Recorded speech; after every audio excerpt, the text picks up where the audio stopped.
Brilliance Audio presents Death on the Mississippi by Peter J. Heck. Performed by Will Dameron. You really haven't read any of my books, have you? No, sir, but He cut me off again. Just as well. At least I know you aren't doing it for some sort of imaginary glory, like the last silly fellow I hired as secretary. Lord knows what some people will make themselves important over.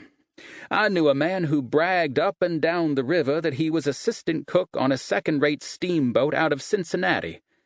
Managed to make some capital on it, too. Those were the days when you could impress some of the local girls just by traveling on a steamboat, let alone working on one. So there are some people who think working for Mark Twain is something to give themselves airs about. If I had entered the room with any notion of giving myself airs about employment of the sort he had just described, he had quickly cured me of it, but I refrained from saying so.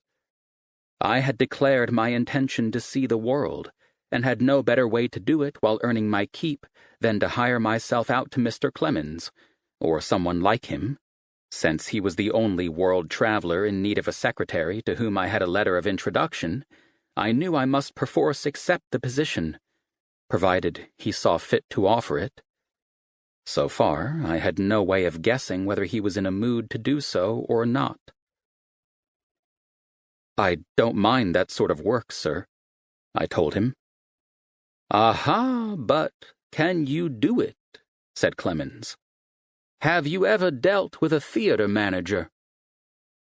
I stretched my memory and had to admit that I had not. Ever bribed a hotel clerk? That was also beyond my range of experience. Ever been seasick? Been shot at? Ever ridden a stagecoach? Gone up in a balloon? Speak Dutch or Hindu or Fiji Island pidgin? I confessed my lack of these qualifications and my ignorance of the principal hotels in London, currency exchange rates, customs, and nearly everything else he could think of having to do with his vocation. Finally, he asked me, "Damnation, boy, have you ever been outside Connecticut before?" Yes, sir. I've been to Newport several times, and I've been to Boston to visit family. Boston? He looked at me with a curious gleam in his eye. Are you one of those Boston Cabots? My grandfather was from Boston. The majority of my family still live there. And Howells tells me you went to Yale. I completed my studies just this June, sir. He looked me up and down, like a man inspecting a horse he means to buy. And still such an innocent, he said at last. Well, I'm glad of it, in a way. Better to have a cub you can train than somebody who knows it all already.